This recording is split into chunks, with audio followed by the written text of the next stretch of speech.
શ્રી શિવ મહાપુરાણ, શ્રી શિવ મહાપુરાણ આપણે આવ્યા છીએ. આજે લેશું 17મો. પહેલા લીધો છે એ બહુ જ ઉપડો છે, 1000 પબ્લિકે જોયો છે, તો ફરીથી લેવાનો છે. મારે રિક્વેસ્ટ છે. તો આપણે 17મો એનું સ્થળ છે, બહુ મસ્ત સ્થળ છે, તો તમે ખાસ ને ખાસ સાંભળજો મારા મિત્રો. શિવ ચરિત્રમાં ના 17મો છે. પ્રણવ મંત્ર ઓમકારનું મહાત્મય અને શિવ ભક્તિની પૂજા. ઓમકારનું મહત્વ અને શિવ ભક્તિની પૂજા 17મો અધ્યાય બહુ જ હાયલો છે, 1000 પબ્લિકે જોયો છે. તો તમે પણ મારા મિત્રો ખાસ ને ખાસ ને ખાસ સાંભળજો, એવી મારી તમને અપીલ છે. બહુ જ હાયલો તો મારે સ્થળે બી સરખું નહોતું મૂક્યું, વ્યવસ્થિત નહોતું મૂક્યું, તો પણ એટલો ઉપડો હતો. તો મારે બીજી વાર વાંચવાનો છે, અને મારી ભૂલ થાય તો માફી માગું છું. આપણે કળી લેશું દાદાની.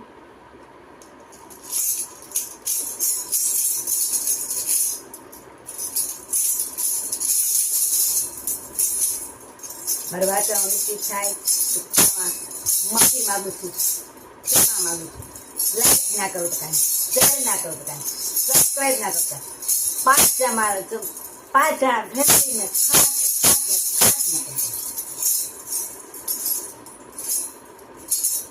કાનાનો મુંગટ ક્યાં મૂકી આવ્યા આપણે જાય. કાનાનું મુંગટ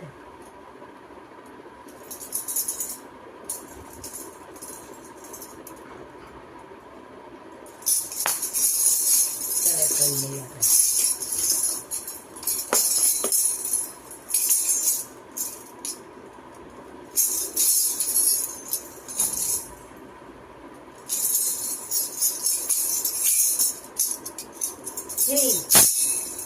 મથુરામાં ખેલ ખેલી આવ્યા, હો કાન ચારમી આવ્યા.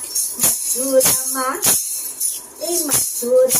ખેલ ખેલી આવ્યા, હો કાન ચારમી આવ્યા. માતાનો મુંગટ ક્યાં મૂકી આવ્યા, માતાનો મુંગટ ક્યાં મૂકી આવ્યા. હા, માથાનો મુંગટ ક્યાં મૂકી આવ્યા, વેણી તે કોની ચોરી લાવ્યા. હા, વેણી તે કોની ચોરી લાવ્યા, હો કાન ચારમી આવ્યા. મથુરામાં ખેલ ખેલી આવ્યા, હો કાન ચારમી આવ્યા. માતાની વેણી તમને ક્યાં ચોરી આવ્યા, માતાની વેણી તમને ક્યાં ચોરી આવ્યા. મથુરામાં ખેલ ખેલી આવ્યા, હો કાન ચારમી આવ્યા. આવ્યા. આપણે લેશું કાં સમજ્યા. તમારા બાળકોને જમતા, સવારે ઉઠતા, બપોરે જમતા, સાંજે સૂતા ખાસ મળો, જેથી કરીને આપણા બાળકો વડે રસ્તે ના થાય. આ તો બધી ઉપરવાળા લીલા છે, પણ જો આપણે થોડુંક ભગવાનનું કામ કરીએ તો ભગવાન આપણે હારે રહે, એટલે આપણે અવળે રસ્તે ના થાય. તો એ મારી અપીલ છે તમને. આપણે 17મો ભાગ વાંચીએ છીએ, એ મેં પહેલાં 17મો અધ્યાય વાંચ્યો છે, 17મો અધ્યાય વાંચીએ છીએ. 1000 પબ્લિકે જોયો હતો, અને નહોતું સ્થળ લખ્યું, કાંઈ નહોતું લખ્યું, એમનો ખાલી લખી નાખ્યું હતું ઓમકારનું મહાત્મય અને શિવ ભક્તિ, બસ એટલું જ લખ્યું હતું. તો એટલે તોય કે છે બીજી વાર વાંચો. આપણે કદાચ 3-4 ભાગ થાય 17મા ભાગના. તો આજે આપણે લેશું એક ત્રિકાળ સંધ્યા લેશું દાદાની, ગણપતિ દાદાને કહેશું વાંચવામાં હારે રહી, આપણે હારે ભૂલ ચૂક થાય થઈ રીતે સીધી સહિત આખો પરિવાર અમારે હારે રહેજો, અમારે ભૂલ ચૂક થાય તો માફી માગી છે.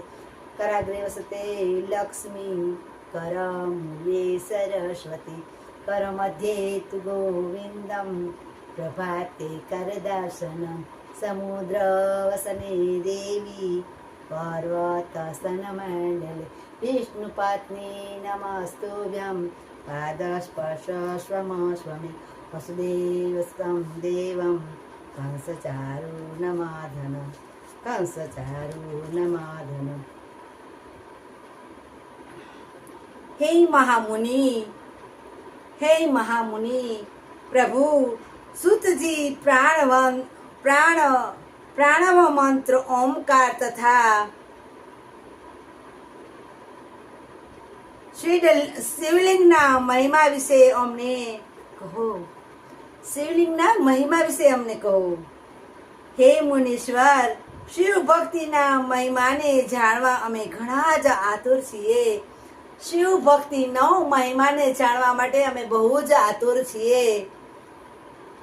તમે અમને કહી સંભળાવો. સૂતજી કહેવા લાગ્યા, હે ઋષિવરો, તમે તપસ્વીઓ છો અને આપે મને સુંદર પ્રશ્ન ઉપસ્થિત કર્યો છે.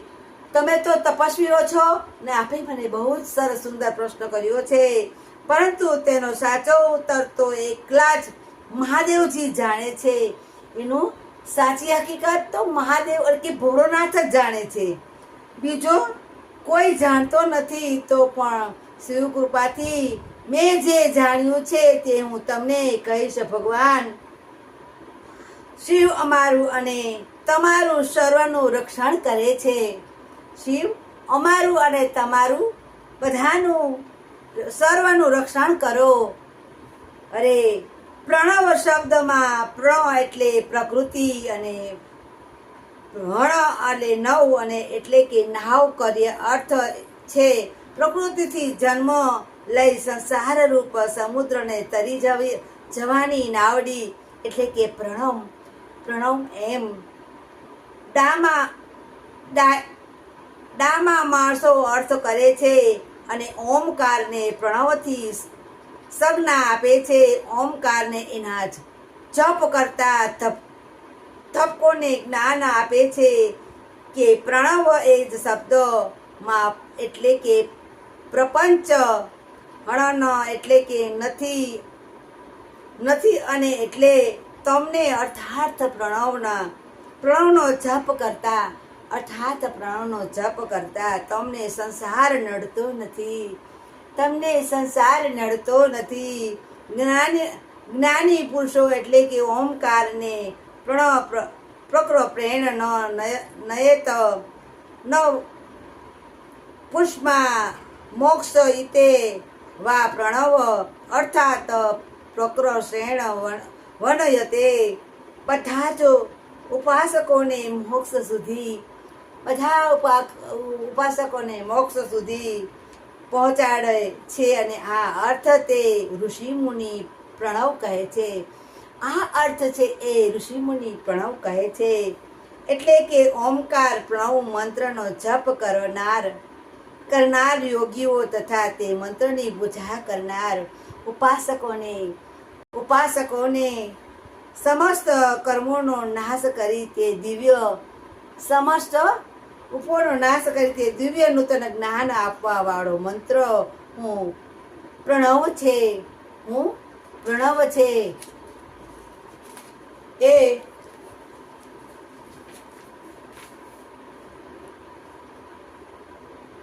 પ્રણવને વિધાનો માયા રહિત નૂતન કહે છે. પ્રણવને વિધાનનો માયા રહિત નૂતન કહે છે, કેમ કે તે યુદ્ધ સ્વરૂપ મહાત્માનો અતિશય નૂતન શિવ સ્વરૂપ છે. બનાવે છે માટે પંડિતો તેને પ્રણવ મંત્ર કહે છે. બીજા અર્થમાં ઉત્કૃષ્ટ રૂપથી નવ દિવ્ય પરમાત્મા જ્ઞાન પ્રગટ કરે છે એટલે કે તે પ્રણવ છે. પ્રણવ મંત્ર બે પ્રકારનો રહ્યો છે. સૂક્ષ્મ અને સ્થૂળ એક અક્ષર વાળો ઓમકાર સૂક્ષ્મ જાણવું અને 5 અક્ષર વાળો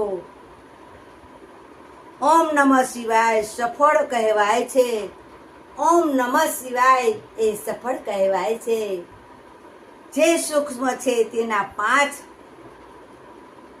અક્ષરો પ્રગટ છે અને બીજો જે સ્થૂળ છે તેના 5 અક્ષરો અતિ પ્રગટ છે. તેના 5 અક્ષરો અતિ પ્રગટ છે. જીવન મુક્તિ માટે સૂક્ષ્મ પ્રણવ જ સર્વમાં સ્વરૂપ છે. માટે જીવન મુક્તિ માટે સૂક્ષ્મ પ્રણવ સર્વમાં સ્વરૂપ છે. કારણ કે પ્રણવ મંત્ર સિદ્ધ રૂપ છે. પ્રણવ મંત્ર છે એ સિદ્ધ રૂપ છે. જમા સુધી મનુષ્ય શરીર રહે છે, જ્યાં સુધી મનુષ્ય શરીર રહે છે ત્યાં સુધી તે મનુષ્યમાં પ્રણવ જન્મ જપથી સહજ રીતે સાધના સ્વયંત ચાલુ જ રહે છે. સાધના સ્વયંત સહજ ચાલુ જ રહે છે. તે તેના દેહ વિલય થવા સુધી પ્રણવ મંત્રનો જપ અને તેના અર્થભૂત પરમાત્મા તત્વનું અનુસંધાન કરતો રહે છે. તે પોતાનો દેહ પડે છે અને ત્યારે તે પૂર્ણ શિવને પામે છે. એ નિશ્ચય છે કે પ્રણવ અર્થનું અનુસંધાન કરતા માત્ર મંત્ર જપ જ કર્યા કરે છે. તેનો નિશ્ચય યોગ્યની પ્રાપ્તિ થાય છે. તેનો નિશ્ચય છે કે યોગ્યની પ્રાપ્તિ થાય છે. જેણે 36 કરોડ મંત્રનો જપ કર્યો છે તેને અવશ્ય યોગી પ્રાપ્ત થાય છે. જેને 36 કરોડ દેવતાનો મંત્ર જપ કર્યો છે તેને અવશ્ય યોગ પ્રાપ્ત થાય છે. આપણે આ પૂરો કરશું. પહેલો અને બીજો આવશું. લાઈક કરજો, શેર કરજો, સબસ્ક્રાઈબ કરજો. બની શકે તો તમારા મિત્રોમાં મોકલજો, ફેમિલીમાં સંયુક્તમાં ખાસ ને ખાસ સાંભળજો. યુટ્યુબમાં ફળદુ ભાનુબેન દિલીપભાઈ, ફેસબુકમાં ફળદુ ભાનુબેન દિલીપભાઈ અને ફેસબુકમાં ભાનુબેન ફળદુ છે, ઇન્સ્ટાગ્રામમાં ફળદુ ભાનુબેન દિલીપભાઈ છે. હું બંનેમાં એક કરવાની છું, થઈ જશે, કોશિશ કરું છું. એટલે તમે આ નામ છે એ રાખજો. બધા સાથે ફેમિલીમાં સાંભળજો. મારી ક્યારેક ભૂલ થાય તો હું માફી માગું છું. મારાથી 2 શબ્દ કહેવાય જાય તો ક્ષમા માગું છું. બધાને વડીલોને લાઈક કરજો, શેર કરજો, સબસ્ક્રાઈબ કરજો.